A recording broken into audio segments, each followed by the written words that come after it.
আমরা যারা পেঁয়াজ বা রসুন চাষ করে থাকি আমরা কিন্তু সকলেই আমাদের পেঁয়াজ বা রসুনে বায়ার কোম্পানির এই লুনা ফাঙ্গিসাইডটি প্রয়োগ করে থাকি। এই লুনা ফাঙ্গিসাইডটি আসল নকল চেনার উপায় কি সেই প্রসেসটাই আজকে আপনাদের দেখানোর চেষ্টা করব এই ভিডিওর মধ্যে, এবং আপনার হাতে থাকা মোবাইল ফোনটি দিয়েই আসল নকল বের করতে পারবেন, তাও আবার মাত্র 2 মিনিটেই। তাই ভিডিওটি না টেনে দেখলেই বুঝতে পারবেন। প্রথমে আপনাদেরকে যে কাজটি করতে হবে, মোবাইলে প্লে স্টোরে গিয়ে সার্চ করতে হবে ফার্ম রাইস। এটি লিখে সার্চ করার পর প্রথমে আপনাদের সামনে যে অ্যাপটি আসবে এই অ্যাপটি আপনাদেরকে ডাউনলোড করতে হবে। আমি এই অ্যাপসটি আগে থেকেই ডাউনলোড করে রেখেছিলাম, এজন্য আমি ওপেনের উপরে ক্লিক করে দিচ্ছি। আপনারা দেখতে পাচ্ছেন অ্যাপটি ওপেন হওয়ার পর অনেকগুলো অপশন এসেছে। প্রথমটি হচ্ছে বায়ারের পণ্য যাচাই করুন, দ্বিতীয়টি হচ্ছে বায়ার প্রোডাক্টস এবং তৃতীয়টি হচ্ছে খবর। আমরা যেহেতু বায়ারের পণ্য যাচাই করব এজন্য আমাদেরকে বায়ার পণ্য যাচাই করুন এই অপশনটিতে ক্লিক করতে হবে। এরপর আপনারা দেখতে পাচ্ছেন স্ক্যানার যে অপশনটি আছে সেটি কিন্তু অটোমেটিকলি চালু হয়ে গেছে। এইখানে দেখতে পাচ্ছেন লেখা রয়েছে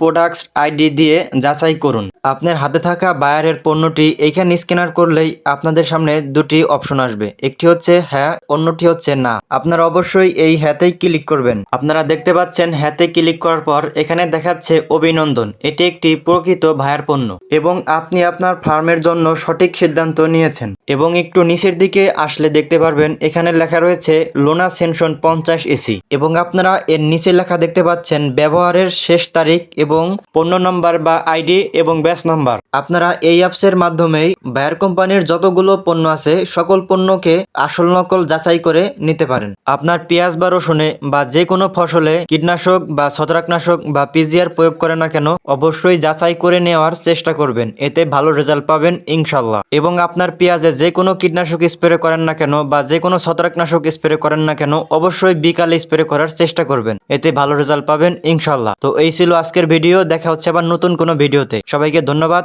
আসসালামু আলাইকুম।